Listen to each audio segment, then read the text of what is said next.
Hey everyone, welcome back. And today we're going to be talking about teamwork and leadership. So, first, let's talk about what even is a team and why is this important to healthcare. Teamwork consists of many different professionals who work together. They may have different levels of education and ideas, backgrounds, and interests, but they all are there for the benefit of the patient. You see, when you're working in healthcare, pretty much every scenario involves working with a team of people in order to treat just one patient. Say you come into the emergency room with a broken arm. When you come in, there's a person who meets you at the desk that helps you get signed in. All the people that work in the emergency room help to get you situated. You have a nurse that comes and checks on you. You have a doctor that comes and checks on you. Then they take you down to radiology, where maybe you have a team from radiology that helps you get an x-ray. Then you have to have a radiologist that reads the x-ray and communicates back to the doctor, yes, it is in fact broken. And then maybe if it's going to require surgery, they have to contact a surgeon. And so you see there's like this endless cycle of people that have to work together and communicate with each other in order just to treat one patient. And that happens all the time in healthcare. Every scenario in healthcare involves working with a team. And so a surgical team, for example, could consist of many different people with different levels of education and ideas.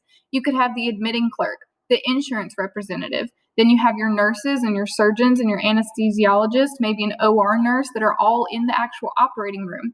Maybe you have a surgical tech who's in there helping you out.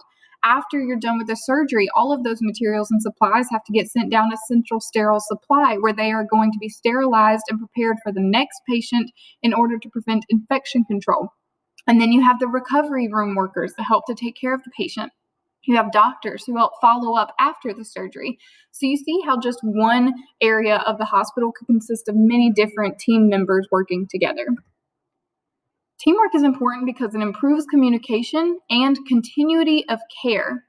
Continuity of care just means that you're able to continue receiving high quality care and everyone is communicating within each other and you're able to receive the care that you deserve in a timely and efficient manner. Teams work together to help identify the needs of a patient, to offer opinions on what is the best type of care for that patient, and then to suggest additional professionals who might be able to assist with specific needs. Typically, if you were to come into the OR, they're going to have to go out and refer to other doctors and specialists to figure out what is going to be the best option for treating you. The leader is the most important part of the team because their responsibilities include organizing and coordinating the entire team's activities. They help to encourage everyone to share ideas and give opinions, and they motivate all the team members to work together to reach whatever the established goal is of that team. They're also usually the person who has to deal with problem solving, and they monitor the progress of the team to make sure that everyone is able to work together and that they're on track. They also are able to provide reports and feedback to all the team members on the overall effectiveness of a team. Leadership is the actual skill or ability to encourage people to work together and to do what's best to achieve their common goals. It takes a lot of different characteristics to become a leader, and it takes a lot of practice. Some people are natural born leaders and some are not, but just because you're not a natural born leader doesn't mean you're not able to be one. A leader is frequently defined as an individual who leads or guides others and who is in charge or in command of others. Different careers are going to require strong leadership skills, while others maybe don't.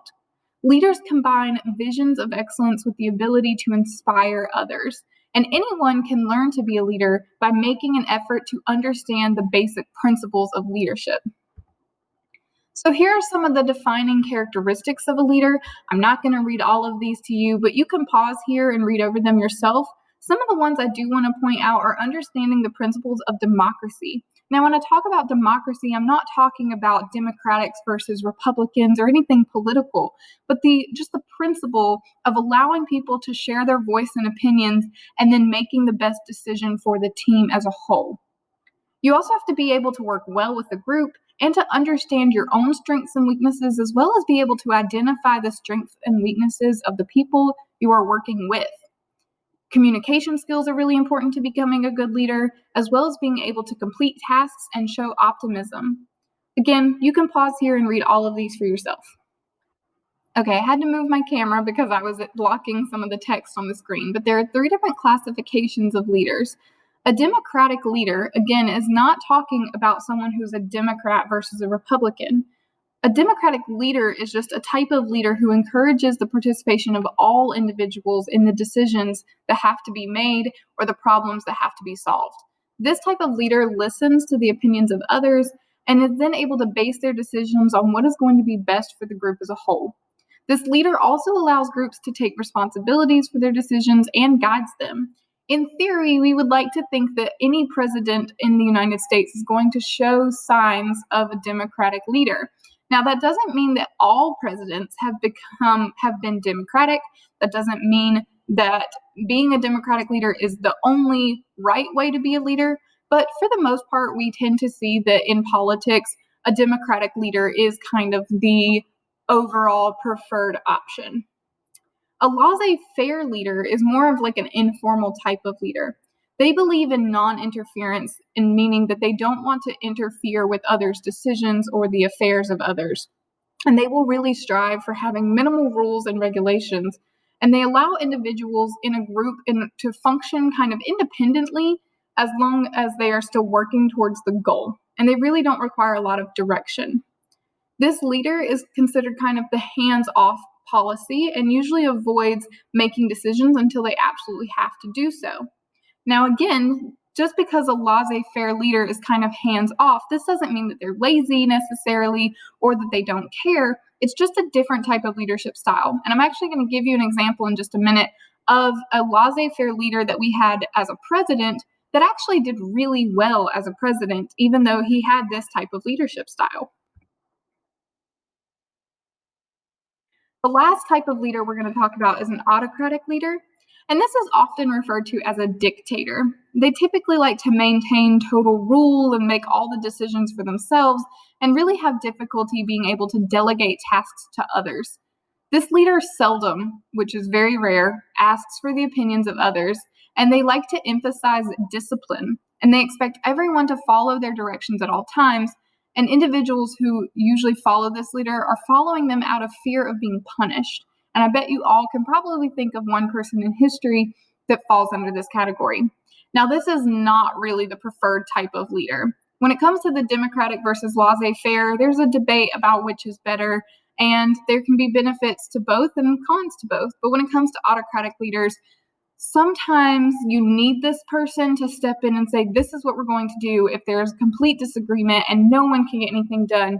But then they need to be able to shift into a democratic leader once they get everyone back on track. So here are some examples of each of these leadership styles. First, we have a democratic leader. Again, this has nothing to do with politics. It's not about being a Democrat versus a Republican. A democratic leader is just a type of leadership style. And we have John F. Kennedy representing this style. He was often referred to by his initials of JFK or Jack, and he was the American politician who served as the 35th president. His leadership style was democratic, which meant that his decisions were based on the approval of the people, and he really took into consideration everyone's opinions before making decisions. And again, this is what we typically see in political leaders in the United States, at least, but that doesn't mean that this is what we always see. Our next example is a laissez-faire leader, and we're actually going to be looking at President Herbert Hoover. Herbert Hoover was our 31st president, and he was really well known for having this laissez-faire or hands-off approach in politics. And he used this leadership style because he trusted his team members and expected that their experience would make them extremely successful and that they would make the right decisions without having too much of his input. So he kind of stood back and he let his team do what they needed to do. And then if he needed to intervene, he would. And he actually ended up being a really successful president, even though he had this type of leadership style. An autocratic leader would be Adolf Hitler. This is probably the one many of you were able to think of, but he was a German politician and a Nazi leader. And ultimately, he thought that his authority was the most important and that what he said should go. And everything started with him and then went downward from there.